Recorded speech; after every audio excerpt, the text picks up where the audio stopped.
나랑 똑같이 생겼네. 최고급 벤츠에서 내린 백만장자 회장 딸이 군고구마 파는 가난한 여고생을 보며 충격에 휩싸였습니다. 마치 거울을 보는 듯 완전히 똑같은 얼굴이었거든요. 일주일만 서로 바뀌어서 살아볼래? 성공하면 1억 줄게. 절망에 빠진 여고생이 제안을 받아들인 순간 두 소녀의 운명이 뒤바뀌기 시작했습니다. 하지만 그들은 몰랐습니다. 18년 전 숨겨진 끔찍한 비밀이 이제 막 수면 위로 떠오르려 한다는 것을, 그리고 이 만남이 거대한 음모의 시작일 뿐이라는 것을. 이야기 시작 전에 구독과 좋아요 해주시면 더 흥미진진한 이야기로 찾아올게요. 오늘의 사연 지금 시작합니다. 아린이 계모 앞에서 고개를 숙였습니다. 민서희가 서류를 책상에 던지며 차갑게 말했습니다. 일주일 후에 정신과 전문의 진단을 받을 거야. 결과에 따라서는 병원에 입원하게 될 수도 있어. 어머니, 저는 정상이에요. 아린이 떨리는 목소리로 대답했습니다. 정상인 애가 밤마다 악몽을 꾸고 이상한 소리를 지르겠어? 이미 예약도 잡아뒀으니까 각오해. 민서희가 냉소를 지으며 방을 나갔습니다. 아린이 혼자 남은 방에서 책상 위에 가짜 의료 소견서와 입원 서류를 바라봤습니다. 모든 것이 이미 준비되어 있었습니다. 18년 동안 자신을 키웠다며 은혜를 베푼 듯 행동하던 계모의 진짜 모습이었습니다. 아린이 주먹을 꽉 쥐며 중얼거렸습니다. 이렇게 당할 수는 없어. 창밖으로 보이는 높은 담장이 감옥 같았습니다. 다음 날 오후 최고급 벤츠 안에서 아린이 창밖을 멍하니 바라봤습니다. 운전기사가 신호등에서 차를 멈췄습니다. 평소라면 스마트폰을 보거나 음악을 들었을 텐데 오늘은 그럴 기분이 아니었습니다. 계모의 차가운 말들이 계속 머릿속을 맴돌았습니다. 그때 길 건너편에서 낡은 군고구마 수레를 끌고 가는 여학생이 아린의 눈에 들어왔습니다. 아린이 눈을 크게 뜨며 몸을 앞으로 기울였습니다. 저 애가 마치 거울을 보는 것처럼 똑같은 얼굴이었습니다. 같은 눈매, 같은 코, 심지어 머리카락 색깔까지 똑같았습니다. 아린의 심장이 빠르게 뛰기 시작했습니다. 이런 우연이 있을 수 있을까요? 수아가 무거운 수레를 끌며 힘겹게 걸어가고 있었습니다. 겨울바람이 차가웠지만 땀이 이마에 맺혔습니다. 하루 종일 장사를 해도 겨우 몇만 원밖에 벌지 못했습니다. 할머니 병원비 생각에 한숨이 나왔습니다. 그때 사내 3명이 갑자기 수아를 둘러쌌습니다. 키 큰 사내가 수아의 어깨를 거칠게 잡으며 소리쳤습니다. 야, 이수아, 언제까지 이렇게 끌 거야? 오늘까지 500만 원 못 구해오면 할머니 요양원에서 쫓겨나는 거 알지? 다른 사내가 협박하듯 말했습니다. 수아가 무릎을 꿇으며 울먹였습니다. 제발 사흘만 더 기다려주세요. 꼭 구해올게요. 사흘? 웃기지 마. 오늘 밤까지야. 세 번째 사내가 수아의 수레를 발로 찼습니다. 수아의 가슴이 터질 것 같았습니다. 할머니가 유일한 가족이었는데 그분마저 잃을 수는 없었습니다. 사내들이 수아를 밀치고 갔습니다. 수아가 길바닥에 주저앉아 눈물을 흘렸습니다. 지나가는 사람들이 힐끗거리며 봤지만 아무도 도와주지 않았습니다. 아린이 급하게 운전기사에게 소리쳤습니다. 기사님, 차 세워주세요. 아가씨, 어디로 가시겠습니까? 운전기사가 당황한 목소리로 물었습니다. 저기 여학생한테 가요. 빨리요. 아린의 목소리에 절박함이 묻어났습니다. 아린이 차에서 내려 수아에게 천천히 다가갔습니다. 수아가 고개를 들어 아린을 봤습니다. 두 사람이 서로를 마주 본 순간 시간이 멈춘 것 같았습니다. 완전히 똑같은 얼굴이었습니다. 수아가 놀라며 뒤로 물러서다가 수레에 걸려 넘어질 뻔했습니다. 어떻게 저랑 똑같이? 수아가 믿을 수 없다는 표정으로 중얼거렸습니다. 나도 놀랐어. 정말 신기하네. 아린이 신기한 듯 수아를 살펴보며 말했습니다. 지금 시간 있어? 얘기 좀 할까? 수아가 경계하며 대답했습니다. 누구세요? 왜 저한테? 일단 따라와 봐. 좋은 제안이 있어. 아린이 수아를 호텔로 데려갔습니다. 수아는 처음 와보는 특급 호텔의 화려함에 압도됐습니다. 대리석 바닥과 샹들리에 그리고 정중한 직원들의 인사까지 VIP 라운지에서 아린이 자신의 학생증과 통장을 보여줬습니다. 수아가 통장 잔고를 보고 입을 크게 벌렸습니다. 50억? 이게 정말 진짜야. 나는 백아린이고 백그룹 회장 딸이야. 아린이 진지하게 말했습니다. 수아가 아린의 학생증을 자세히 봤습니다. 정말로 백그룹 상속녀였습니다. 신문에서 본 적이 있었습니다. 그런데 왜 저를? 수아가 의심스러운 표정을 지었습니다. 너와 나 완전히 똑같이 생겼잖아. 일주일 동안 서로 바뀌어서 살아보는 거 어때? 아린이 제안했습니다. 성공하면 너네 빚도 다 갚아주고 할머니 요양비도 내가 낼게. 거기에 1억 원 더. 수아가 깜짝 놀라며 물었습니다. 1억 원이요? 정말이에요? 정말이야. 대신 조건이 있어.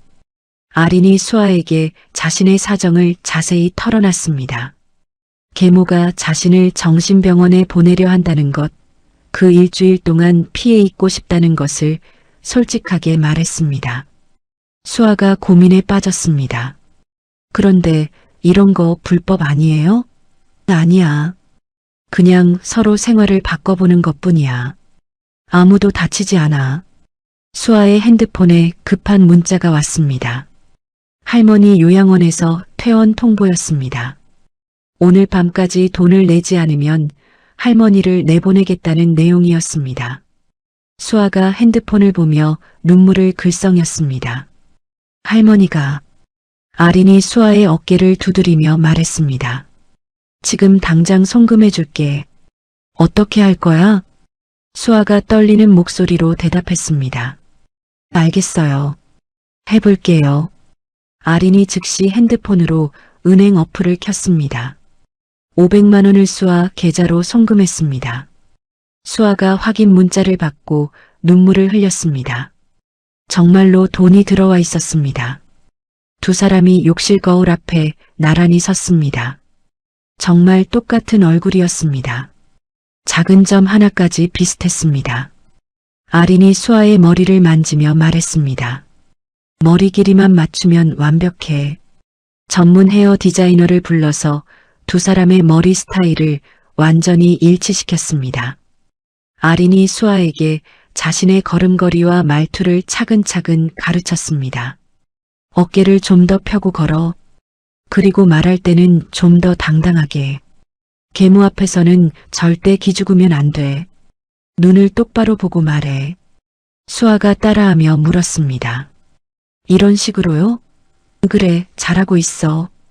그리고 이건 절대 잊으면 안 돼. 수아가 아린에게 군고구마 굽는 법과 반찬가게 운영법을 자세히 알려줬습니다. 불 조절이 제일 중요해요. 너무 세게 하면 타버려요. 손님들은 대부분 가격을 깎으려고 해요. 너무 많이 깎아주면 안 돼요. 아린이 고개를 끄덕였습니다. 할머니는 어떻게 돌봐야 해? 약 드시는 시간만 지켜주시면 돼요. 할머니는 착하셔서 어려울 거 없어요. 다음 날 새벽 두 사람이 서로의 옷을 갈아입었습니다. 아린이 수아의 낡은 패딩을 입으며 말했습니다. 일주일 동안 잘 부탁해. 수아가 아린의 명품 정장을 입으며 대답했습니다. 저도요. 진짜 가족처럼 느껴져요. 두 사람이 서로를 꼭 안았습니다. 전용 운전기사가 수아를 저택으로 데려다 줬습니다. 차창 밖으로 보이는 저택이 점점 커졌습니다. 수아가 긴장하며 심호흡을 했습니다. 거대한 저택이 마치 감옥처럼 보였습니다. 높은 담장과 철문, 그리고 곳곳에 CCTV까지. 수아가 현관에 들어서자 민서희가 기다리고 있었습니다. 민서희가 차가운 눈으로 수아를 천천히 훑어봤습니다. 어젯밤에 어디 갔었어? 도서관에서 늦게까지 공부했어요. 수아가 아린이 가르쳐준 대로 당당하게 대답했습니다. 민서희가 의심스러운 표정을 지었습니다. 평소보다 말투가 다르네. 그리고 왜 이렇게 똑바로 서 있어? 수아의 심장이 빠르게 뛰었지만 침착하게 말했습니다. 피곤해서 그런가 봐요. 민서희가 수아 주위를 한 바퀴 돌며 살펴봤습니다. 뭔가 이상하다는 직감이 들었지만 확신할 수는 없었습니다. 방에 가서 쉬어라. 내일 할 일이 많아. 한편 아리는 지하철을 타고 옥탑방으로 향했습니다. 처음 타보는 지하철에서 아린이 사람들을 신기하게 바라봤습니다. 이렇게 많은 사람들이 모여 사는구나 싶었습니다. 출퇴근하는 사람들의 피곤한 표정을 보니 마음이 무거워졌습니다. 수아가 이런 곳에서 살고 있었구나. 옥탑방에 도착해 문을 두드렸습니다. 할머니가 문을 열어주며 반갑게 웃었습니다.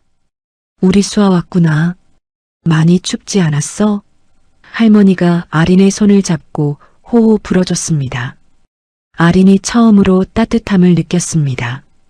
이런 게 진짜 사랑이구나. 할머니의 거친 손에서 18년 동안 그리워했던 온기가 느껴졌습니다. 다음 날 아침 수아가 저택의 호화로운 식당에서 눈을 크게 떴습니다.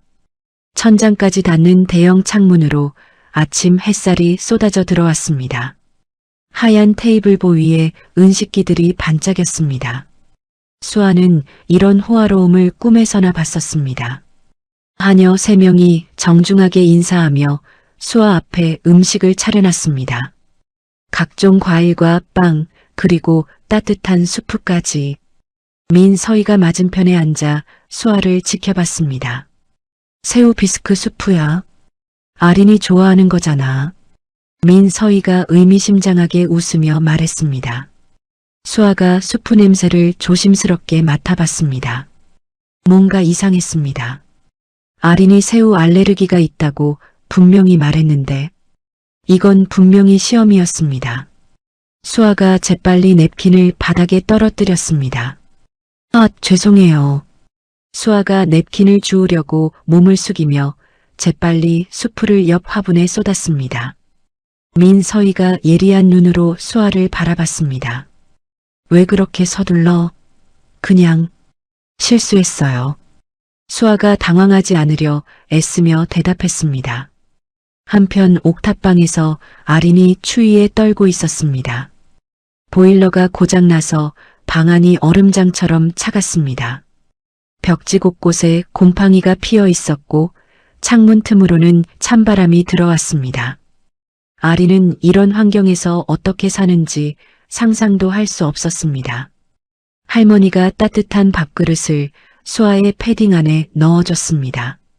이렇게 하면 좀 따뜻해질 거야. 아린이 할머니의 따뜻한 손길에 눈물이 날 것 같았습니다. 할머니의 손은 거칠었지만 그 어떤 값비싼 핸드크림보다 부드러웠습니다. 할머니, 왜 그러니, 수아야? 어디 아프니? 할머니가 아린의 이마에 손을 대며 걱정했습니다. 아린은 대답할 수 없었습니다. 이런 무조건적인 사랑을 받아본 적이 없었기 때문입니다. 아린이 처음으로 군고구마 수레를 끌고 거리에 나갔습니다. 무거운 수레가 생각보다 훨씬 힘들었습니다. 바퀴가 고장나서 한쪽으로 기울어졌고 끌 때마다 삐걱거리는 소리가 났습니다. 길 곳곳에 작은 돌멩이들이 바퀴에 걸려 수레가 멈췄습니다. 첫 번째 손님이 왔을 때 아린의 손에는 이미 물집이 잡혀 있었습니다. 군고구마 얼마야? 중년 남성이 물었습니다. 한 개에. 1,000원이요. 아린이 어색하게 대답했습니다. 너무 비싸네. 800원에 줘. 손님이 당연하다는 듯이 돈을 깎으려 했습니다. 아린이 당황했습니다. 백그룹 상속녀가 1,000원 때문에 이런 협상을 해야 한다니. 그런데 아린이 말을 망설였습니다. 어린 것이 돈만 밝히네. 800원 싫으면 말고. 손님이 화를 내며 가버렸습니다. 아린이 허탈한 기분으로 서 있었습니다. 이게 수아가 매일 겪는 일이구나. 처음으로 돈 한 푼의 소중함을 깨달았습니다. 저택에서는 수아가 그룹 회의실에 앉아 있었습니다. 12명의 임원들이 테이블에 앉아 마케팅 계획을 발표했습니다. 수아는 이런 큰 회의실을 처음 봤습니다. 대형 스크린과 최신 설비, 그리고 고급 가죽 의자들, 고급 브랜드 이미지로 가격을 20% 인상하는 게 어떨까요? 한 임원이 자신 있게 제안했습니다. 수아가 조심스럽게 손을 들었습니다. 잠깐만요. 그런데 일반 사람들은 어떻게 생각할까요?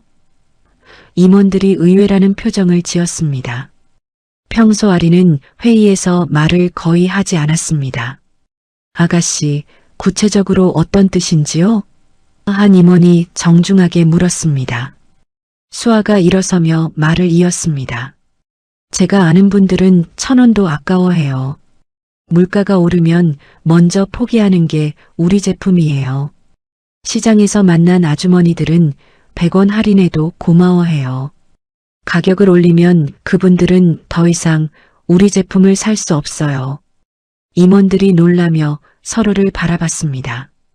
이런 관점은 처음 들어봤습니다. 아가씨, 그런 분들은 저희 주요 고객이 아닙니다. 한 임원이 당황하며 말했습니다. 수아가 고개를 저었습니다. 아니에요. 그분들도 우리가 만들어야 할 고객이에요. 모든 사람이 행복할 수 있는 제품을 만들어야 해요. 민서희가 날카로운 눈으로 수아를 바라봤습니다. 평소 아린과 완전히 다른 모습이었습니다. 그날 오후 아린이 고구마를 태워 먹였습니다. 불 조절에 서툰 탓에 고구마가 까맣게 탔습니다. 손님이 화를 냈습니다. 이게 뭐야? 까맣게 탔잖아. 죄송해요. 다른 걸로 바꿔드릴게요. 아린이 사과했습니다. 장사를 이런 식으로 해? 돈 돌려줘. 아린이 1,000원을 돌려주며 속상했습니다. 이렇게 사는 게 얼마나 힘든 일인지 처음 알았습니다. 하루 종일 서서 장사해도 몇만 원밖에 벌지 못했습니다. 집에서는 신용카드 하나로 수백만 원을 썼는데 발도 아프고 허리도 아팠습니다. 하지만 포기할 수 없었습니다. 저택으로 돌아온 수아가 아린의 방을 자세히 살펴봤습니다. 화려한 방이지만 뭔가 차가운 느낌이었습니다. 옷장을 열어보니 수백 벌의 옷이 걸려 있었습니다. 하지만 옷장 깊숙한 곳에서 이상한 장치를 발견했습니다. 작은 카메라였습니다. 수아가 놀라 주변을 더 자세히 찾아봤습니다. 책상 밑, 침대 머리맡, 화장대 뒤까지 곳곳에 감시 카메라들이 숨어 있었습니다. 심지어 화장실에도 있었습니다. 서랍 속에서 두꺼운 파일을 발견했습니다. 파일을 열어보니 아린의 사진들과 행동 기록들이 빼곡했습니다. 몇 시에 화장실 갔다, 몇 시에 잠들었다까지. 수아가 파일을 넘겨보며 온몸에 소름이 돋았습니다. 아린의 모든 생활이 감시받고 있었습니다. 친구들과 나눈 대화까지 녹음되어 있었습니다. 이게 무슨... 수아가 중얼거렸습니다. 이건 감시가 아니라 완전한 통제였습니다. 아린이 얼마나 힘들었을지 상상이 됐습니다. 밤늦게 수아가 방으로 돌아갔습니다. 문을 닫자마자 딸깍 소리가 났습니다. 문이 밖에서 자동으로 잠긴 것입니다. 수아가 문고리를 돌려봤지만 열리지 않았습니다. 창문에도 센서가 달려 있었습니다. 창문을 열려고 하면 경보가 울릴 것 같았습니다. 완전한 감옥이었습니다. 그때 청소하는 아주머니가 몰래 들어왔습니다. 수아가 깜짝 놀라 침대에 누운 척했습니다. 아주머니가 아린의 약통을 조심스럽게 다른 것으로 바꿨습니다. 원래 약통을 가방에 넣고 나가려 했습니다. 수아가 숨을 죽이며 아주머니가 나가기를 기다렸습니다. 아주머니가 나간 후 수아가 쓰레기통을 뒤졌습니다. 바뀐 약통을 찾아서 인터넷으로 검색했습니다. 약품명을 입력하니 놀라운 정보가 나왔습니다. 기억력을 나쁘게 만드는 약이었습니다. 장기간 복용하면 판단력도 떨어뜨린다고 했습니다. 수아가 손을 떨며 스마트폰을 내려놨습니다. 한편 아리는 할머니와 함께 저녁을 먹고 있었습니다. 라면에 계란 하나 넣은 소박한 저녁이었습니다. 할머니가 자신의 계란까지 아린 그릇에 넣어줬습니다. 할머니는 안 드세요? 나는 배불러. 너나 많이 먹어라. 할머니가 웃으며 말했습니다. 아린이 라면을 한 젓가락 먹었습니다. 지금까지 먹어본 어떤 음식보다 맛있었습니다. 사랑이 들어간 음식의 맛이었습니다. 할머니, 정말 맛있어요. 우리 수아가 오늘은 말이 다르네. 평소엔 그냥 맛있다고 했는데 할머니가 이상하다는 듯이 말했습니다. 아린이 깜짝 놀라 얼른 고개를 끄덕였습니다. 그날 밤 수아가 민서희의 전화를 몰래 들었습니다. 복도에서 작은 목소리가 들렸습니다. 18년 전에 내가 처리한 일인데 그 아이가 살아있을 리는 없겠지만 민서희의 목소리가 섬뜩했습니다. 혹시 모르니까 확인해 봐야겠어. 수아의 등에 식은땀이 흘렀습니다. 민서희가 계속 말했습니다.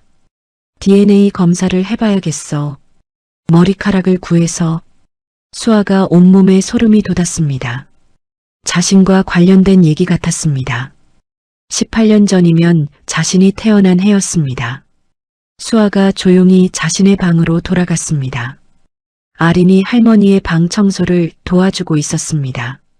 낡은 장롱 뒤에서 먼지 투성이인 앨범을 발견했습니다. 할머니, 이건 뭐예요? 아, 그냥 옛날 사진들이야. 할머니가 얼른 앨범을 받으려 했지만 아린이 먼저 펼쳤습니다. 똑같은 분홍색 옷을 입은 아기 2명의 사진이 있었습니다. 사진 뒤에 할머니 글씨로 수아와 아린이라고 적혀 있었습니다. 아린이 깜짝 놀라며 할머니를 봤습니다. 할머니, 이 아기들이 누구예요? 할머니가 사진을 보더니 얼굴이 하얗게 질렸습니다. 그건 그냥 옛날 사진이야. 할머니가 앨범을 빼앗으며 당황했습니다. 할머니, 이 아기들이 누구예요? 왜 제 이름이? 아린이 계속 물었습니다. 묻지 마라, 수아야. 알면 안 되는 일이야. 할머니가 무서워하며 방을 나갔습니다. 아린이 혼자 남아 생각에 잠겼습니다. 사진 속 아기들이 자신과 수아 같았습니다. 정말 우연의 일치일까요? 5째 날 오후 강도준이 예고 없이 저택을 찾아왔습니다. 수아가 거실 소파에서 책을 읽고 있다가 도준을 맞이했습니다. 도준이 수아를 유심히 바라보며 말했습니다. 아린아, 오늘 컨디션이 좀 이상하네. 무슨 말이에요? 수아가 조심스럽게 대답했습니다. 도준이 갑자기 프랑스어로 말했습니다. 수아가 어리둥절한 표정을 지었습니다. 프랑스어를 전혀 알아들을 수 없었습니다. 아린이 유럽에서 공부했다는 걸 깜빡했습니다. 무슨 말씀이세요? 수아가 당황하며 물었습니다. 왜 대답 안 해? 평소에 프랑스어 잘했잖아. 도준이 의심스러운 눈으로 수아를 바라봤습니다. 요즘 머리가 좀 컨디션이 안 좋아서요. 수아가 당황하며 변명했습니다. 그럼 독일어는 어때? 도준이 다시 시험했습니다. 수아가 식은땀을 흘렸습니다. 도준이 피아노 앞으로 수아를 이끌었습니다. 거실 한쪽에 놓인 그랜드 피아노였습니다. 그럼 피아노나 쳐봐. 쇼팽 발라드 1번. 수아가 피아노 앞에 앉았지만 아무것도 할 수 없었습니다. 건반을 보니 어지러웠습니다. 악보를 읽을 수도 없었습니다. 손목이 아파서 수아가 핑계를 댔습니다. 도준이 수아의 손을 갑자기 잡았습니다. 손가락 끝에 굳은 살과 화상 자국이 선명했습니다. 피아노를 치는 손이 아니었습니다. 이 상처들은 뭐야? 언제 생긴 거지? 도준이 날카롭게 물었습니다. 수아가 손을 빼려 했지만 도준이 놓아주지 않았습니다. 이건 불에 데인 자국이야. 어떻게 이런 상처가... 그때 민서희가 복도에서 나타났습니다. 무슨 일이야? 민서희가 의심스럽게 두 사람을 바라봤습니다. 도준이 급히 수아의 손을 놓았습니다. 아, 그냥 사소한 얘기였어요. 도준이 자연스럽게 연기했습니다. 하지만 마음속으로는 확신했습니다. 이 여자는 가짜 아린이었습니다. 민서희가 의심스럽게 두 사람을 번갈아 봤습니다. 도준이 자리를 떴습니다. 나가면서 수아를 한 번 더 뚫어지게 봤습니다. 수아가 불안한 마음으로 도준을 배웅했습니다. 뭔가 들킨 것 같은 기분이었습니다. 도준의 눈빛이 너무 날카로웠습니다. 도준이 떠난 후 수아가 민서희의 서재로 몰래 들어갔습니다. 민서희가 중요한 전화를 받으러 밖으로 나간 틈이었습니다. 수아가 가방에서 미리 준비한 작은 녹음기를 꺼냈습니다. 책상 아래쪽에 하나를 붙였습니다. 서가 뒤편에도 하나 더 숨겨뒀습니다. 심장이 터질 것 같았지만 최대한 조용히 움직였습니다. 민서희가 언제 돌아올지 몰랐습니다. 마지막으로 금고 근처에도 하나를 설치했습니다. 모든 대화를 녹음할 수 있을 것입니다. 수아가 서둘러 서재를 나왔습니다. 그날 밤 수아가 이어폰을 끼고 도청을 시작했습니다. 민서희의 목소리가 작게 들렸습니다.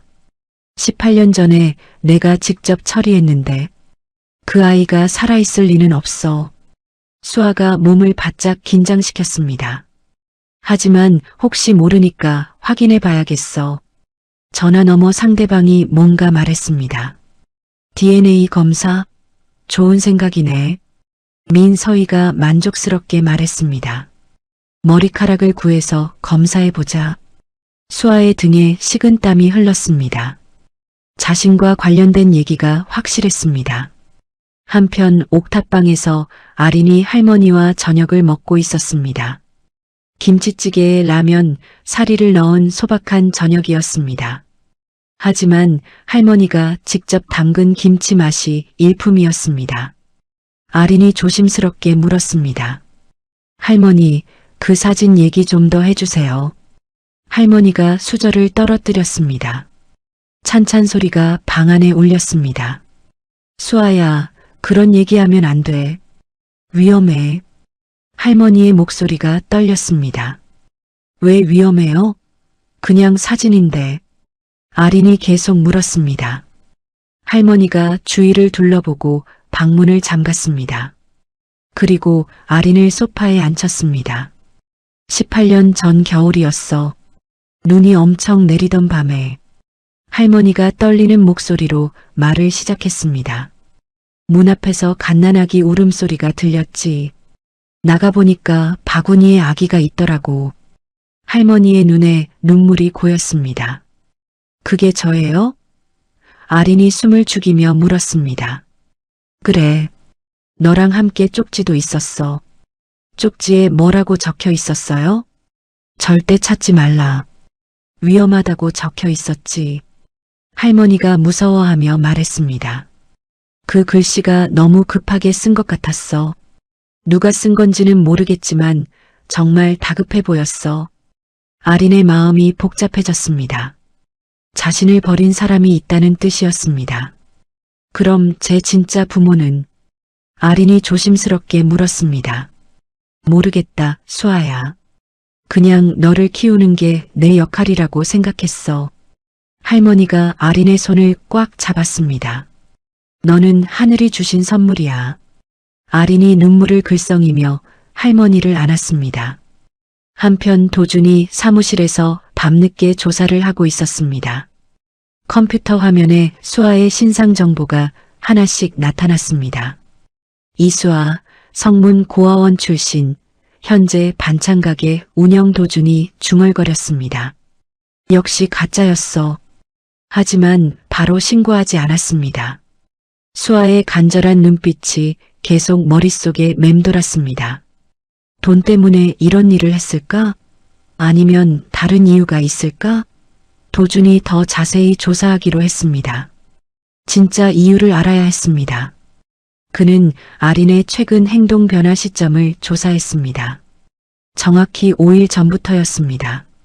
그리고 성문 고아원 기록을 찾아봤습니다. 18년 전 겨울에 버려진 여자 아기의 기록이 있었습니다. 날짜가 일치했습니다. 밤늦은 시간 민서희가 수아의 방에 몰래 들어갔습니다. 마스터키로 문을 열고 조용히 발걸음을 옮겼습니다. 수아가 깊이 잠든 것을 확인했습니다. 민서희가 가위를 조심스럽게 꺼냈습니다. 베개 위에 떨어진 수아의 머리카락을 잘랐습니다. 비닐봉지에 머리카락을 조심스럽게 넣었습니다. 그리고 다음 날 새벽 유전자 검사센터에 직접 갔습니다. 최우선으로 처리해 주세요. 민서희가 직원에게 돈봉투를 건네며 말했습니다. 48시간 안에 결과가 나올 거예요. 수아가 아침에 일어나 거울을 봤습니다. 머리카락이 조금 짧아진 것 같았습니다. 하지만 확신할 수는 없었습니다. 혹시 잘못 본 건가 싶어 대수롭지 않게 넘어갔습니다. 그날 오후부터 저택에 경호원들이 늘어났습니다. 평소보다 2배 많은 경호원들이 정원을 순찰했습니다. 수아가 창문으로 내려다보니 불안한 마음이 들었습니다. 뭔가 큰일이 일어날 것 같았습니다. 민서희의 표정도 평소와 달랐습니다. 더 차갑고 계산적이었습니다. 민서희가 비서에게 전화했습니다. 결과 언제 나와? 내일 오후면 나올 예정입니다. 나오는 즉시 연락해. 1분도 늦지 말고. 민서희의 목소리에 긴장감이 가득했습니다. 무엇을 기다리고 있는지 알 수 있었습니다. 도준이 수아에 대해 더 자세히 조사했습니다. 그녀의 고아원 생활과 할머니와의 관계까지, 18년 전 성문 고아원 기록과 최근 아린의 이상 행동, 모든 것이 연결되고 있었습니다. 뭔가 큰 비밀이 있어. 도준이 혼자 중얼거렸습니다. 그날 밤 수아가 다시 도청을 했습니다. 민서희의 목소리가 더욱 선명하게 들렸습니다. 내일이면 결과가 나올 거야. 그때는 완전히 처리해야지. 이번엔 실수하면 안 돼. 수아가 온몸에 소름이 돋았습니다. 자신의 생명이 위험하다는 걸 확실히 알았습니다. 며칠 후 오후 민서희가 검사 결과를 받았습니다. 봉투를 뜯어보니 예상한 대로였습니다. 99.9% 친자 확률이라고 나와 있었습니다. 수아가 정말로 백 회장의 친딸이었습니다. 민서희가 사악한 미소를 지었습니다. 민서희가 경호실장을 급히 불렀습니다. 이번엔 흔적도 남기지 말고 완전히 처리해. 어떻게 하시겠습니까? 사고로 보이게. 아무도 의심하지 않게. 경호실장이 고개를 끄덕였습니다. 모든 계획이 준비됐습니다. 일주일째 되는 날 아침 저택의 분위기가 삼엄해졌습니다. 수아가 창문으로 내려다보니 경호원들이 정원 곳곳에 배치되어 있었습니다. 모든 출입구가 봉쇄된 것 같았습니다. 차량 2대가 정문에서 대기하고 있었습니다. 수아가 급히 아린에게 문자를 보냈습니다. 위험해. 절대 오면 안 돼. 다음 날 새벽 6시 도준이 수아를 서재로 불렀습니다. 수아가 긴장하며 문을 열고 들어갔습니다. 도준이 책상 위에 두꺼운 서류 뭉치를 펼쳐 놓았습니다. 컴퓨터 화면에는 수아의 사진과 신상 정보가 떠 있었습니다. 이수아 씨, 이제 그만하죠.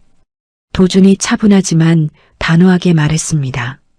수아가 놀라며 뒤로 물러섰습니다. 무슨 말씀이세요?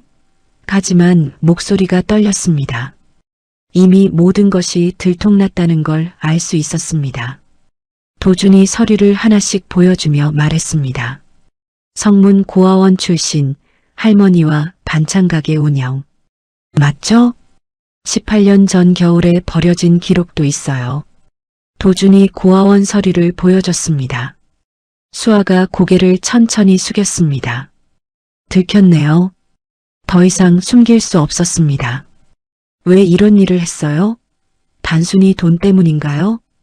도준이 진지한 표정으로 물었습니다. 수아가 눈물을 글썽이며 대답했습니다. 할머니가 아프세요. 병원비가 너무 많이 나와서.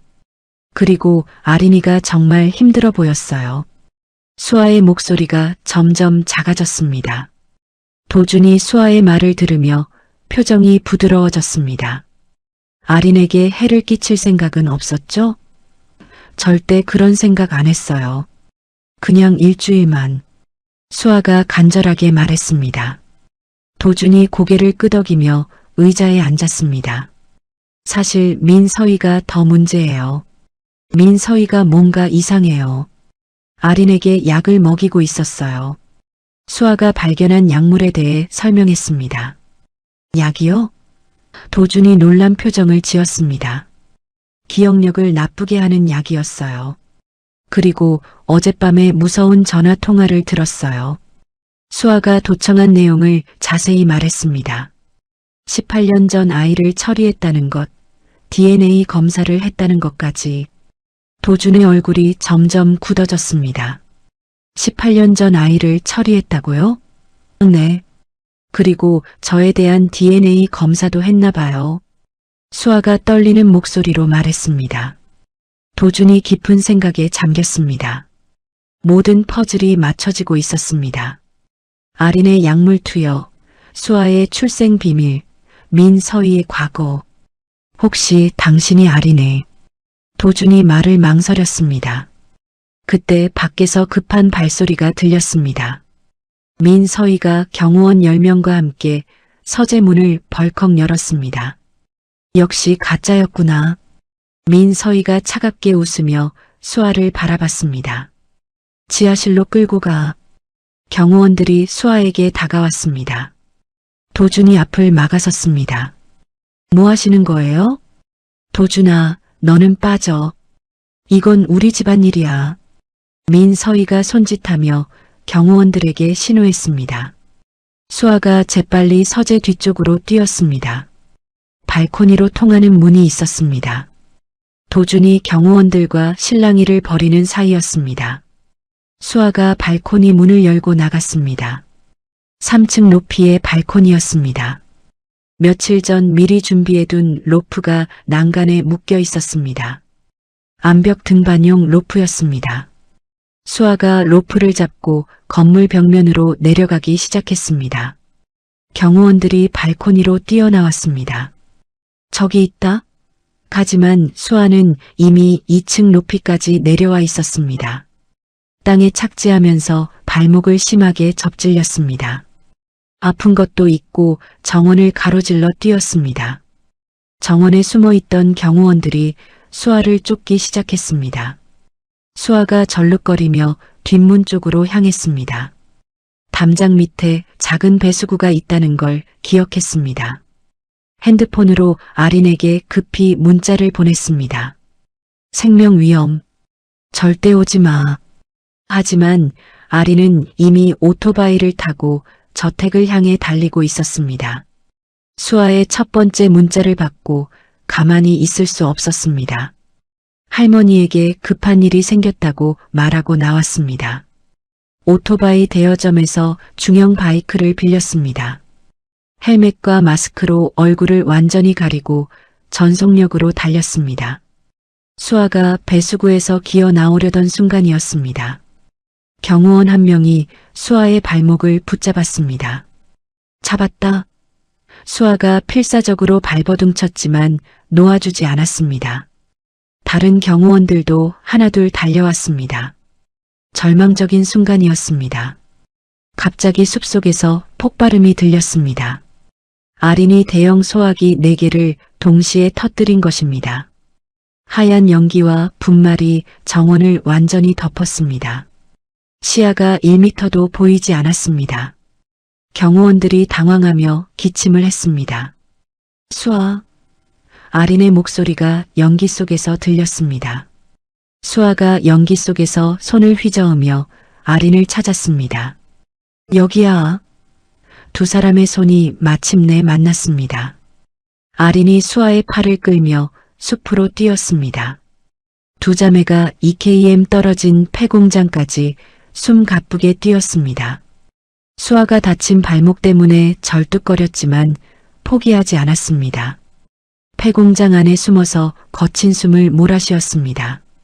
처음으로 서로의 얼굴을 직접 대면했습니다.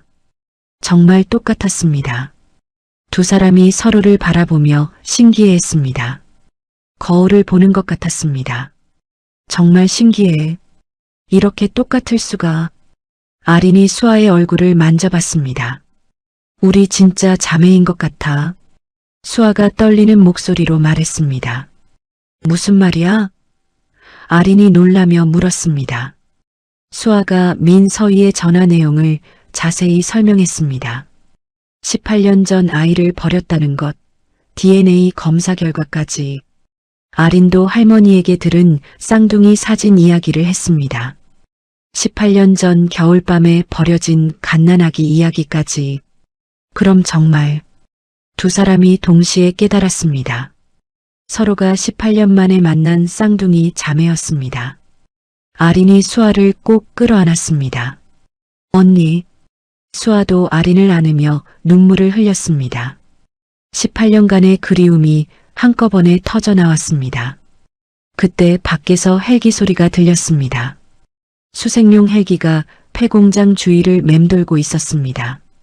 서치라이트가 창문으로 비쳐 들어왔습니다. 어떻게 하지? 수아가 불안해했습니다. 아린이 수아의 손을 꽉 잡았습니다. 괜찮아. 우리 함께니까.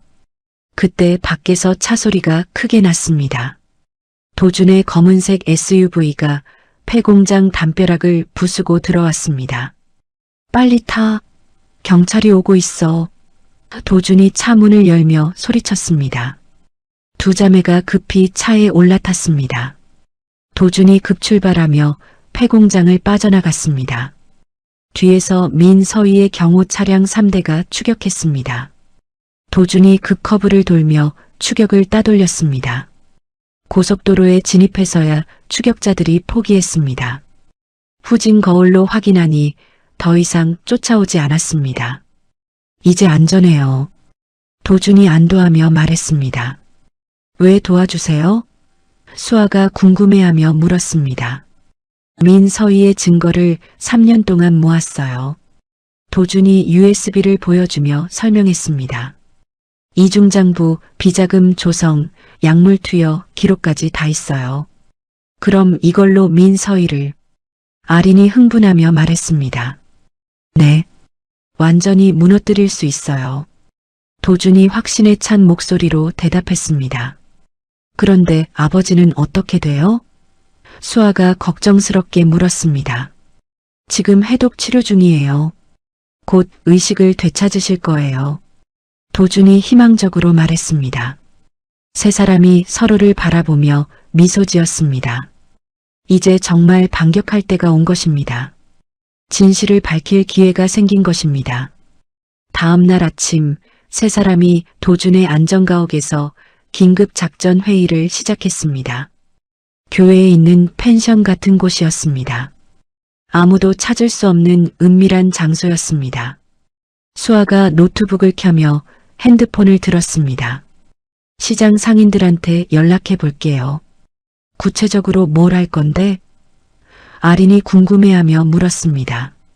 민서희가 시장 상인들한테 얼마나 나쁜 짓을 했는지 증언을 모아야 해요. 수아가 진지하게 말했습니다. 그룹에서 상권 개발한다며 얼마나 많은 상인들을 내쫓았는지 몰라요. 수아의 목소리에 분노가 묻어났습니다. 첫 번째 전화를 김 사장에게 걸었습니다. 김 사장님, 저 이수아예요. 급하게 부탁드릴 게 있어서 전화했어요. 수아가 다정하지만 진지한 목소리로 말했습니다. 백구름 민서희라는 사람 아세요? 그 사람의 나쁜 짓들을 폭로하려고 해요. 전화 너머에서 김 사장이 흥분한 목소리로 대답했습니다. 그 악독한 여자, 우리 상인들 때문에 얼마나 고생했는데 우리 시장 절반이 그 여자 때문에 문 닫았어. 당연히 도와줘야지. 김 사장의 목소리가 커졌습니다. 수아가 계속해서 다른 상인들에게도 전화를 걸었습니다. 모든 사람이 민서희에게 피해를 본 경험이 있었습니다. 강제 철거, 임대료 폭등, 불법 개발까지 30여 명의 상인들이 증언하기로 약속했습니다. 한편 도주는 검찰청 선배에게 전화하고 있었습니다. 김 검사님, 저 강도준입니다. 정말 중요한 제보가 있어요. 도준이 신중하면서도 긴급하게 말했습니다.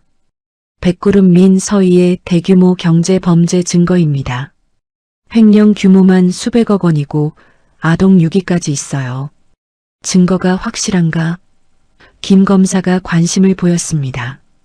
3년간 수집한 완벽한 증거가 있습니다. 주주총회에서 현행범 체포 가능합니다. 그렇다면 영장을 준비해 보겠네. 자료를 보내줘. 도준이 만족스럽게 전화를 끊었습니다. 그 시각 저택에서는 민서희가 주주들에게 연속으로 전화하고 있었습니다. 이 회장님, 정말 안타까운 소식이에요. 민서희가 가짜 눈물을 흘리며 연기했습니다. 회장님 상태가 더욱 악화됐어요. 이제 정말 목소리를 떨게 만들며 슬픔을 연기했습니다. 그리고 아린이는 정신적 충격으로 실종된 상태고요. 정신과 전문의들도 아린이의 상태를 매우 우려하고 있어요. 민서희가 거짓말을 능숙하게 늘어놓았습니다. 이런 상황에서는 제가 회사를 맡는 수밖에 없을 것 같아요. 주주들이 민서희의 말을 믿고 동조했습니다. 정말 고생이 많으십니다. 회사를 부탁드려야겠네요. 이런 어려운 시기에 누군가는 책임져야죠. 민서희가 속으로 미소 지으며 전화를 받았습니다. 모든 주주들을 설득하는 데 성공했습니다. 내일 주주총회에서 승리는 확실해 보였습니다. 아린이 도준에게 가장 궁금한 것을 물었습니다. 아버지는 정말 괜찮으실까요?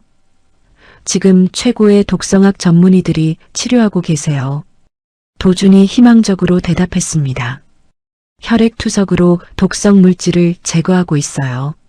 내일까지는 의식을 완전히 되찾으실 겁니다. 정말요? 아빠가 깨어나신다고요? 아린의 눈에 눈물이 고였습니다. 네. 의사 선생님들이 24시간 교대로 최선을 다하고 계세요. 수아도 옆에서 아린의 손을 잡아주었습니다. 이제 정말 가족이 다 모이는 거네요. 수아가 두 번째 작업을 시작했습니다. 민서희의 내부 사람들을 설득하는 일이었습니다. 박 차장님, 저 이수아예요. 급히 만나서 얘기할 수 있을까요? 비서실 박 차장은 민서희의 오랜 부하였습니다. 하지만 양심적인 사람이라는 걸 수아가 알고 있었습니다. 사실 민서희의 비리에 대해 알고 계시죠? 수아가 직설적으로 물었습니다. 박 차장이 머뭇거렸습니다. 잘못하면 저도 연루될 수 있어요. 하지만 이제 진실을 말할 때가 됐어요.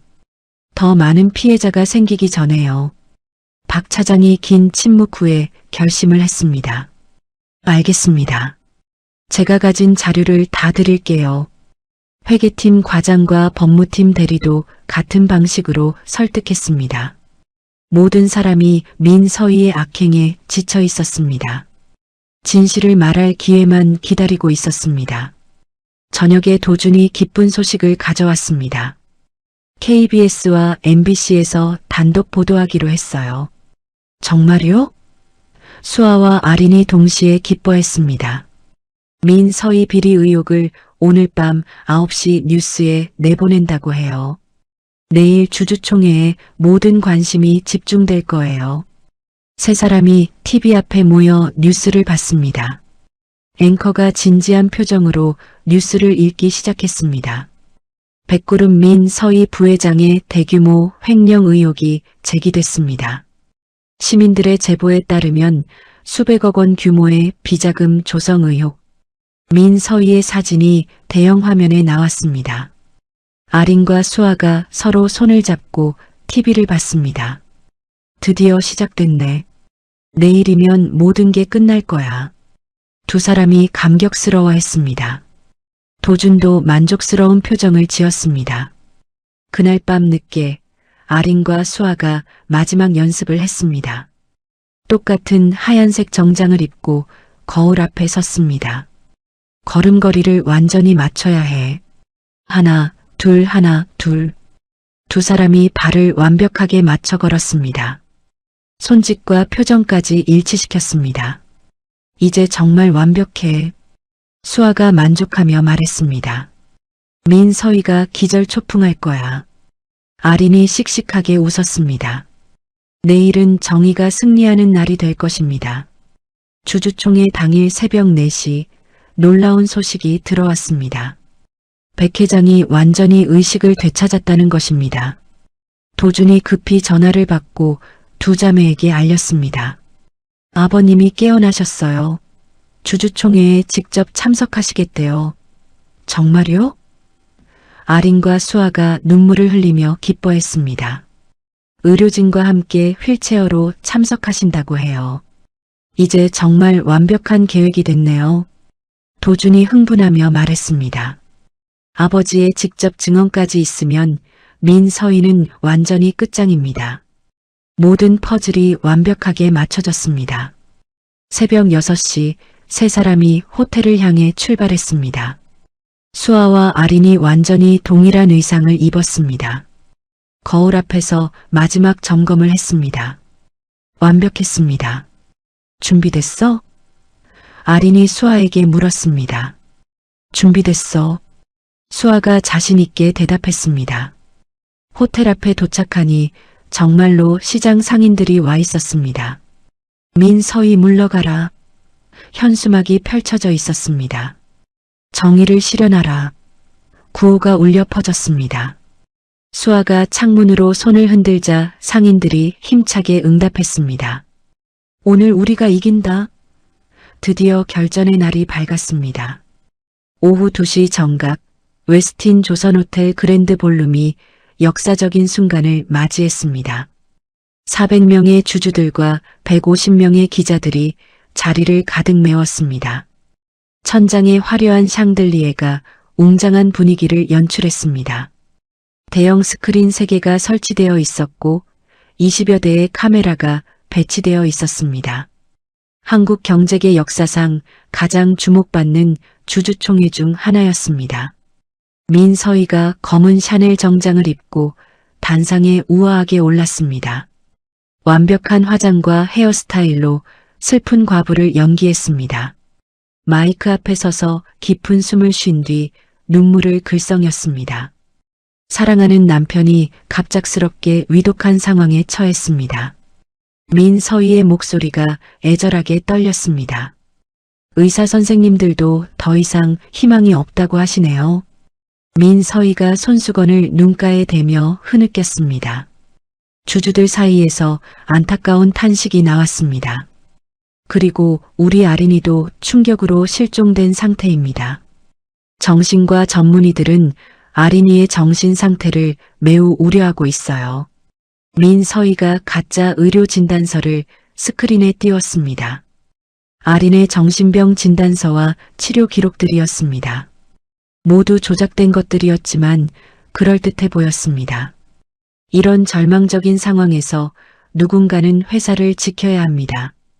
주주들이 고개를 끄덕이며 민서희에게 동정을 표했습니다.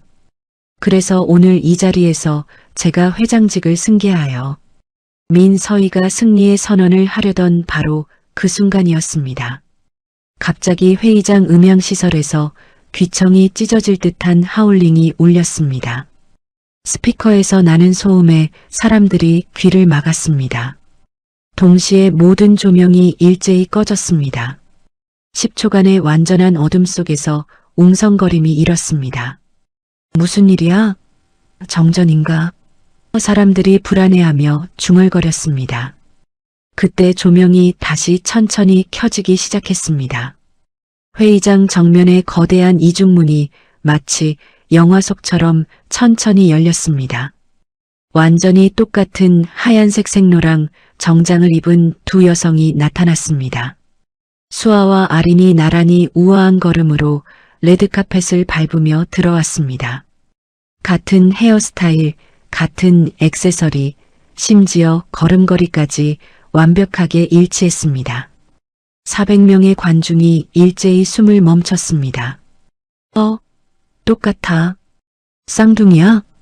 민서희의 얼굴이 순식간에 하얗게 질렸습니다.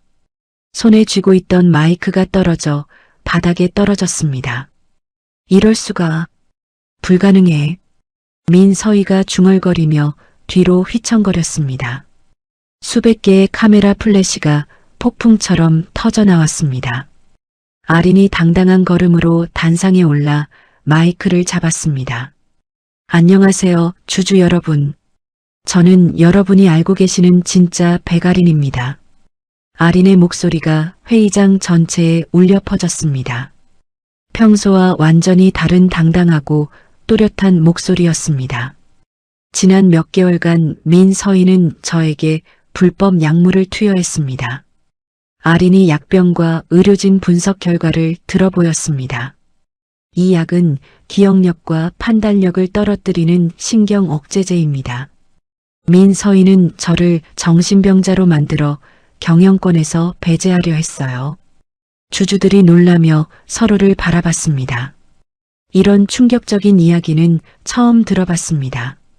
수아가 아린 옆으로 걸어 나왔습니다. 안녕하세요. 저는 이수아입니다.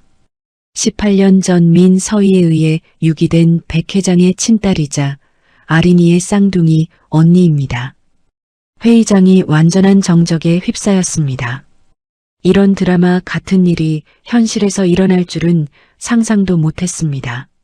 수아가 리모컨을 들어 대형 스크린을 켰습니다. 이제 여러분께 진실을 보여드리겠습니다. 첫 번째 화면에 18년 전 민서희의 음성 녹음이 재생됐습니다. 그 아이를 어디든 멀리 버려. 절대 찾을 수 없는 곳에. 흔적도 남기지 말고 완전히 처리해. 회의장이 술렁거렸습니다. 정말 민서희 목소리야? 믿을 수 없어. 두 번째 화면에는 10년간의 횡령 증거가 나타났습니다. 이중장부, 비자금 계좌, 수백억 원의 돈 세탁 기록까지. 세 번째 화면에는 아린에게 투약한 약물의 구매 기록과 지시서가 나왔습니다. 민서희가 단상에서 소리쳤습니다. 저건 모두 조작된 가짜 증거야. 믿으면 안 돼. 저 사기꾼들한테 속으면 안 된다고. 하지만 증거들이 너무 상세하고 구체적이었습니다. 주주들의 표정이 점점 차가워졌습니다. 그때 회의장 여러 출입구에서 동시에 사람들이 들어왔습니다. 도준이 이끄는 검찰 수사관 25명과 경찰관들이었습니다. 민서희 씨 횡령, 배임, 아동유기, 상해 등의 혐의로 긴급 체포합니다. 수사관이 영장을 보여주며 수갑을 꺼냈습니다. 미란다 원칙에 따라 묵비권을 행사할 수 있습니다. 민서희가 단상에서 뒤로 물러섰습니다. 이건 말이 안 돼. 나는 무죄야. 하지만 수사관들이 차근차근 다가왔습니다. 저항하지 마시고 조용히 동행해 주시기 바랍니다.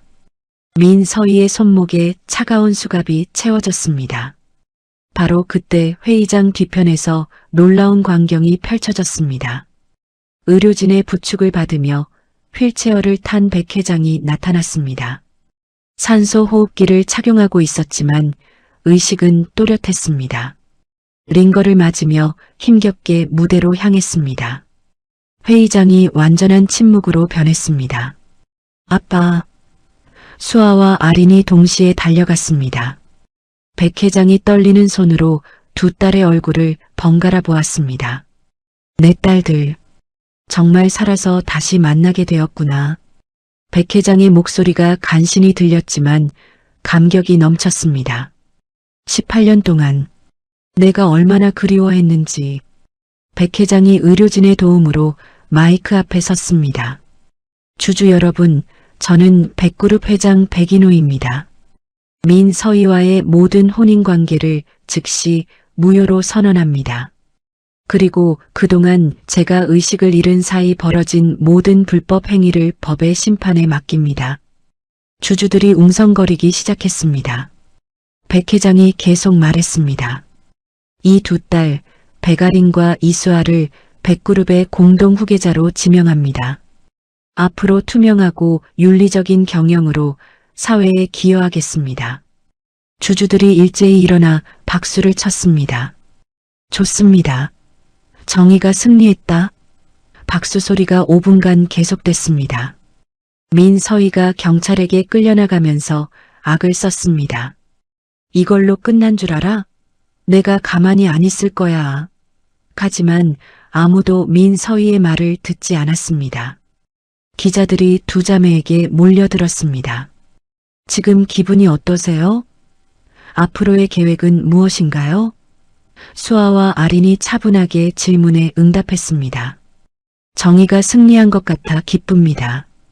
앞으로 모든 사람이 행복한 회사를 만들겠습니다. 주주총회가 끝난 후 63층 회장실로 올라갔습니다. 수아가 이사장 이수아라고 새겨진 금속 명패를 조심스럽게 만졌습니다. 정말 꿈 같아요. 아린도 회장 백아린 명패를 바라보며 감격했습니다. 우리가 해냈어, 언니. 백 회장이 휠체어에서 두 딸을 번갈아 보았습니다. 미안하다, 얘들아. 18년 동안 아빠가 몰라서. 괜찮아요, 아빠. 이제 다 끝났어요. 수아가 아버지의 손을 부드럽게 잡았습니다. 진짜 가족이 된 첫날이었습니다. 아린이 가방에서 따뜻한 군고구마 2개를 꺼냈습니다. 이걸로 우리의 승리를 축하하자. 수아가 환하게 웃으며 하나를 받았습니다. 좋아. 우리 진짜 자매가 된 걸 축하해. 두 사람이 군고구마를 들고 마주쳤습니다. 창밖으로 서울 시내 전경이 한눈에 내려다 보였습니다. 해가 지면서 도시 곳곳에 불빛이 하나둘 켜지기 시작했습니다. 긴 하루의 끝이었지만 새로운 시작이기도 했습니다. 두 자매가 서로를 바라보며 미소 지었습니다. 정의가 승리한 역사적인 날이었습니다. 승리로부터 6개월이 흘렀습니다. 백그룹이 수아와 아린의 협력 아래 완전히 새로워졌습니다. 수아는 사회공헌과 윤리경영 부문 이사장을 맡았습니다. 아린은 글로벌 사업 확장을 담당하는 부사장이 되었습니다. 두 자매의 완벽한 호흡으로 회사 분위기가 180도 달라졌습니다. 직원들도 새로운 경영 철학에 만족해했습니다. 이제 정말 일하기 좋은 회사가 됐네요. 한 직원이 동료에게 만족스럽게 말했습니다. 수아 이사장님과 아린 부사장님 덕분이죠. 다른 직원이 고개를 끄덕였습니다. 회사 전체에 활기가 넘쳤습니다. 하지만 수아에게는 걱정거리가 생기기 시작했습니다. 어느 날 아침 수아가 침실에서 일어나 거울을 봤습니다. 베개에 평소보다 훨씬 많은 머리카락이 빠져 있었습니다. 한 움큼 정도의 머리카락이 베개를 덮고 있었습니다. 이상하네. 요즘 계속 이래.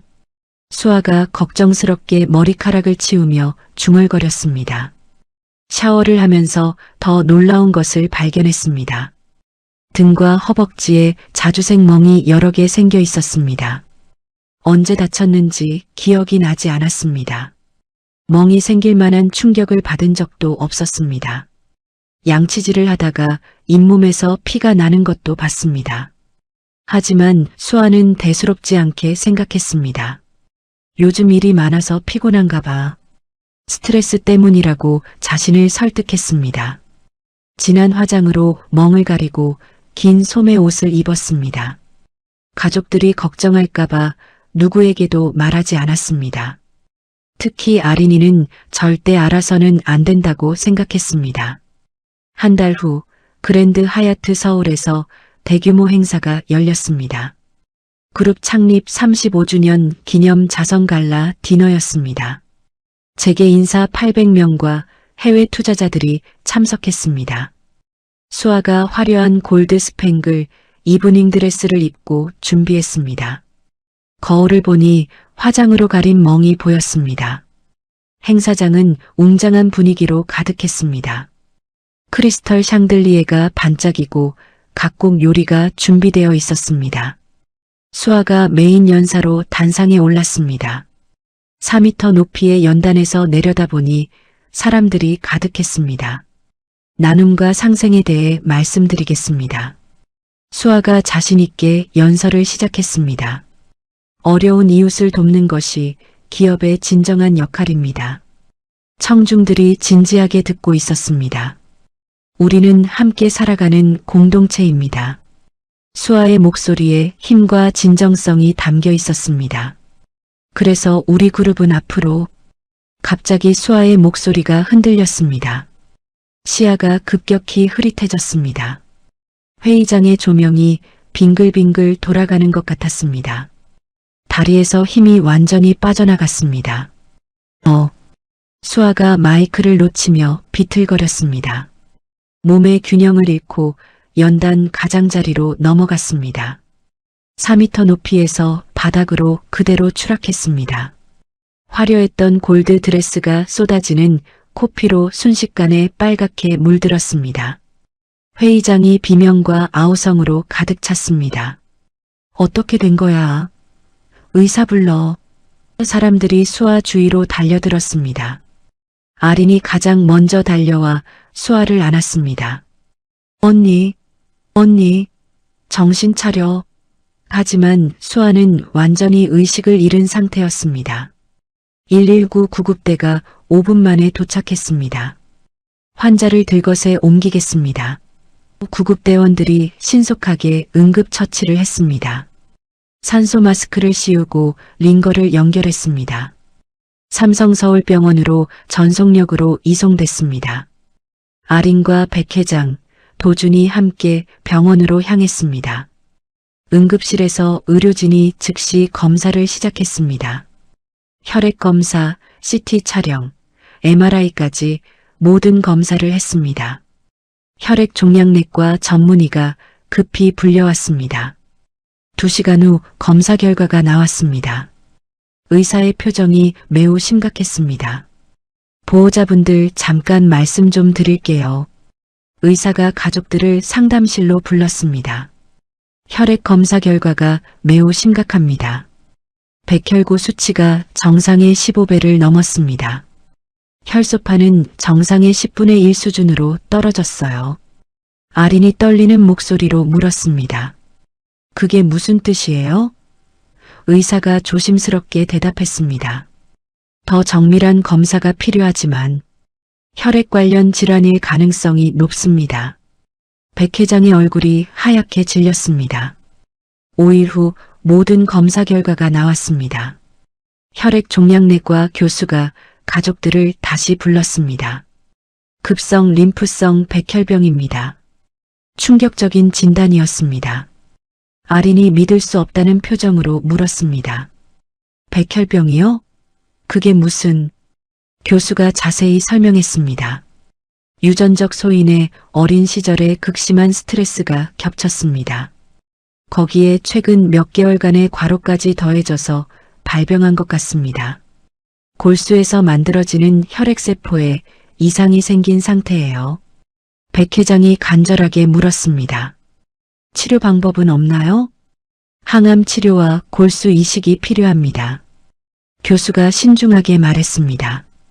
아린이 즉시 손을 들었습니다. 제 골수를 사용해 주세요. 자매간에도 조직 적합성 검사를 해봐야 합니다. 며칠 후 검사 결과가 나왔습니다. 50% 부분 일치입니다. 의사가 결과를 설명했습니다. 완전히 일치하지는 않지만 이식이 가능합니다. 다만 거부 반응이나 합병증의 위험이 높아요. 도준이 걱정스럽게 물었습니다. 다른 방법은 없나요? 도준이 밤낮 없이 전 세계 골수 은행을 검색했습니다. 컴퓨터 앞에 24시간 붙어 앉아 있었습니다. 미국, 유럽, 아시아 모든 기증자 데이터베이스를 뒤졌습니다. 하지만 수아와 완전히 일치하는 기증자는 없었습니다. 희귀한 유전자 타입이라 어렵습니다. 각국 담당자들의 대답이 똑같았습니다. 수아의 상태가 급격히 나빠졌습니다. 고열이 40도까지 올랐습니다. 면역력이 완전히 떨어져서 무균실에 격리됐습니다. 하루 종일 잠만 자고 식사도 거의 못했습니다. 가족들은 유리창 너머로만 수아를 볼 수 있었습니다. 아린이 전국의 유명 병원을 모두 다녔습니다. 서울대 병원부터 연세대 세브란스까지 제 모든 재산을 드릴게요. 언니를 살려주세요. 무릎을 꿇고 애원했지만 의사들의 대답은 같았습니다. 적합한 기증자 없이는 어렵습니다. 현대의학의 한계였습니다. 수아가 며칠 만에 의식을 되찾았습니다. 하지만 너무 약해져서 말하기도 힘들었습니다. 떨리는 손으로 편지를 겨우 써내렸습니다. 아린아, 언니로 태어나서 너를 만나 정말 행복했어. 우리 군고구마 수레도 잘 지켜줘. 할머니도 잘 돌봐주고. 아린이 편지를 읽고 병실 밖에서 펑펑 울었습니다. 복도 끝까지 가서 밤새 울었습니다. 하느님, 제발 언니를 살려주세요. 제 목숨을 가져가는 대신 제 남은 인생을 다 바칠 테니까. 아린이 하늘을 향해 간절히 기도했습니다. 백 회장도 의료진에게 매달렸습니다. 제 생명을 가져가세요. 딸을 살려주세요. 18년 만에 찾은 딸을 이렇게 보낼 순 없어요. 하지만 의사들도 어쩔 수 없었습니다. 적합한 기증자가 나타나지 않는 이상 방법이 없었습니다. 수아에게 생명 유지 장치가 하나둘 추가됐습니다. 산소 공급기, 심박 모니터, 링거 펌프까지 중환자실이 각종 기계 소리로 가득했습니다. 삐삐삐 하는 모니터 소리가 24시간 계속됐습니다. 가족들이 교대로 병실을 지켰습니다. 담당 교수가 가족들을 불렀습니다. 환자 상태가 임계점에 도달했습니다. 이제 시간이 많지 않습니다. 마지막 면회를 권합니다. 아린이 고개를 세게 저었습니다. 아직 포기할 수 없어요. 반일치 골수 이식을 해주세요. 아린이 교수에게 간절히 매달렸습니다. 위험하다고 했잖아요. 실패하면 그래도 해야 해요. 이대로 죽게 둘 순 없어요. 언니를 살릴 수 있는 마지막 기회잖아요. 아린의 절규가 병원 복도에 울려 퍼졌습니다. 그날 밤 서울에 폭우가 쏟아졌습니다. 천둥 번개가 치며 비바람이 몰아쳤습니다. 수아의 심전도 모니터가 불규칙하게 깜빡였습니다. 혈압이 위험 수준까지 계속 떨어졌습니다. 경고음이 밤새 울려 퍼졌습니다. 의료진이 응급실로 뛰어가며 외쳤습니다. 코드 블루, 코드 블루. 폭우가 치던 밤 응급실에서 의료진이 수아의 심폐소생술을 시작했습니다. 심박수가 분당 20회까지 떨어졌습니다. 뇌사 위험이 임박한 상황이었습니다. 제세동기로 전기 충격을 가하며 생명을 이어갔습니다. 아린이 응급실 문 앞에서 무너져 내렸습니다. 언니, 제발. 응급처치로 간신히 심박을 회복시킨 후 의료진이 가족회의를 소집했습니다. 중환자실 상담실에서 긴급 논의가 시작됐습니다. 아린이 무릎을 꿇으며 주치의에게 매달렸습니다. 제발 반일치 골수 이식을 해주세요. 성공 확률이 30%밖에 안 됩니다. 너무 위험해요. 의사가 걱정스럽게 말했습니다. 그래도 해야 해요. 이대로는 죽어요. 아린이 눈물을 흘리며 소리쳤습니다. 병원 윤리위원회도 급히 소집됐습니다. 환자가 수술 중에 사망할 가능성이 70%입니다. 의료진으로서는 권할 수 없는 수술입니다. 하지만 아린의 의지는 확고했습니다. 36시간에 걸친 치열한 논의가 계속됐습니다. 아린이 법적 각서를 작성했습니다. 모든 의료사고 책임을 제가 지겠습니다. 언니가 죽으면 저도 살 수 없어요. 떨리는 손으로 서명했습니다. 의료진이 마지못해 수술을 승인했습니다. 도준이 응급 헬기 3대를 동원했습니다. 스탠포드 의대의 골수이식 권위자를 초청했습니다. 존스 홉킨스 병원의 전문의 팀도 불러왔습니다. 독일 하이델베르크 대학 교수까지 합류했습니다. 세계 최고 수준의 의료진이 한자리에 모였습니다. 병원이 초비상 상태에 돌입했습니다. 수술 전 일주일 동안 아린이 골수 증식 준비를 했습니다. 골수 증식 촉진제를 최대 용량으로 투여받았습니다. 온몸에 극심한 골통이 왔습니다. 근육 경련과 고열에 시달렸습니다. 아파도 참아야 해. 언니를 위해서. 아린이 이를 악물고 견뎠습니다. 마지막 날 수아가 잠깐 의식을 되찾았습니다. 산소 마스크 너머로 아린을 바라봤습니다. 아린의 손을 간신히 잡았습니다. 고마워. 아린아. 수아의 목소리가 실오라기처럼 들렸습니다. 언니 꼭 살아야 해. 약속해. 아린이 수아의 손을 두 손으로 감쌌습니다. 다음 날 오전 6시 역사적인 수술이 시작됐습니다. 8명의 세계적 전문의가 수술실에 들어갔습니다.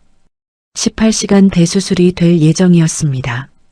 가족들이 대기실에서 기도하며 기다렸습니다. 백 회장, 도준, 할머니까지 모두 왔습니다. 긴 기다림의 시간이 시작됐습니다. 수술 8시간째 최대 위기가 찾아왔습니다. 수아의 혈압이 60까지 급락했습니다. 복강 내 대량 출혈이 발생했습니다. 수혈량이 1만 2,000cc를 넘어섰습니다. 수술을 중단해야 할까요? 보조의사들이 집도의에게 물었습니다. 집도의가 깊은 고민에 빠졌습니다.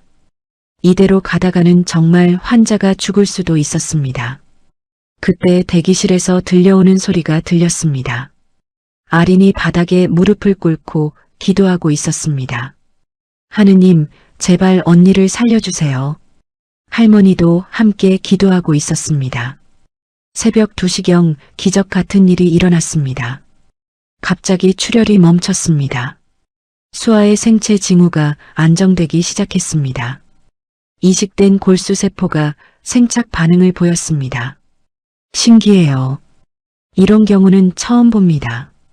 의료진들도 놀라워했습니다. 의학적으로 설명하기 어려운 현상이었습니다. 다음 날 정오, 총 18시간에 걸친 수술이 끝났습니다. 집도의가 완전히 탈진한 모습으로 수술실에서 나왔습니다. 수술복이 땀으로 흠뻑 젖어 있었습니다. 기적입니다. 골수 이식이 성공했어요. 초기 생착률이 78%를 기록했습니다. 의료진 모두가 믿기 어려워했습니다. 아린이 그 자리에 주저앉아 오열했습니다. 18시간의 기다림이 끝났습니다. 백 회장과 도준이 서로를 끌어안았습니다. 할머니가 감사 기도를 올렸습니다. 우리 강아지들이 살았구나. 모든 사람이 기쁨의 눈물을 흘렸습니다. 수아가 중환자실로 옮겨졌습니다. 30여 개의 각종 생명 유지 장치에 연결됐습니다. 인공호흡기, 심박 모니터, 투석기까지. 수술 후 2주 동안 의식불명 상태가 계속됐습니다. 하지만 매일 시행되는 혈액 검사 결과는 희망적이었습니다. 아린의 건강한 골수세포가 꾸준히 증식하고 있었습니다. 3주 뒤 어느 아침 기적이 일어났습니다. 수아가 천천히 눈을 떴습니다. 흐릿한 시야 속에서 아린을 발견했습니다. 아린이 수아 곁에서 밤낮으로 간병하며 야위어 있었습니다. 3주 동안 거의 병원을 떠나지 않았습니다. 아린아. 수아가 간신히 입을 움직였습니다. 언니, 드디어 깨어났어. 아린이 울면서 수아의 손을 잡았습니다. 두 사람이 말없이 서로의 눈을 바라봤습니다. 죽음의 문턱에서 되돌아온 기적이었습니다. 진정한 자매가 만들어낸 기적이었습니다. 서로를 위해 목숨을 걸 수 있는 사랑이었습니다. 그 후 1년 6개월 동안 긴 회복 과정이 이어졌습니다. 수아가 지속적인 항암 치료를 받았습니다. 주 3회 재활 치료와 물리 치료를 했습니다. 면역 억제제 복용으로 감염을 예방했습니다. 아린이 자신의 모든 일정을 뒤로 미뤘습니다. 24시간 수아의 곁을 지키며 간병했습니다. 두 자매의 유대감이 그 어느 때보다 깊어졌습니다. 생사를 함께 넘나든 경험이었습니다. 아린의 골수가 수아의 몸에서 새로운 생명을 만들어냈습니다. 말 그대로 한 몸이 된 것입니다. 이제 정말 한 가족이야. 수아가 아린의 손을 꼭 잡으며 말했습니다. 1년 반 후 마침내 완전한 완치 판정을 받았습니다. 모든 검사 수치가 정상으로 돌아왔습니다. 재발 가능성도 거의 없다고 했습니다. 수아가 희망나눔 의료재단을 설립했습니다. 백혈병과 희귀질환 환자들을 위한 전문 재단이었습니다. 연간 1000명 이상을 무료로 치료하기 시작했습니다.